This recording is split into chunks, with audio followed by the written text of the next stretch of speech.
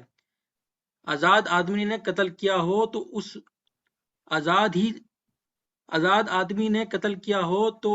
آزادی ہی سے بدلہ لیا جائے۔ غلام قاتل ہو تو وہ غلام ہی قتل کیا جائے، اور عورت اس جرم کی مرتکب ہو تو اس عورت ہی سے قصاص لیا جائے۔ ہاں، اگر کسی قاتل کے ساتھ اس کا بھائی کچھ نرمی کرنے کے لیے تیار ہو تو معروف طریقے کے مطابق خون بہا کا تسویہ ہونا چاہیے، اور قاتل کو لازم ہے کہ راستی کے ساتھ خون بہا ادا کرے۔ یہ تمہارے رب کی طرف سے تخفیف اور رحمت ہے۔ اس پر بھی جو زیادتی کرے اس کے لیے دردناک سزا ہے۔ عقل اور خرد رکھنے والوں تمہارے لیے قصاص میں زندگی ہے۔ امید ہے کہ تم اس قانون کی خلاف ورزی سے پرہیز کرو گے۔ تم پر فرض کیا گیا ہے کہ جب تم میں سے کسی کی موت کا وقت آئے اور وہ اپنے پیچھے مال چھوڑ رہا ہو تو والدین رشتہ داروں کے لیے معروف طریقے سے وصیت کرے۔ یہ حق ہے متقی لوگوں پر۔ پھر جنہوں نے وصیت سنی اور بعد میں اسے بدل ڈالا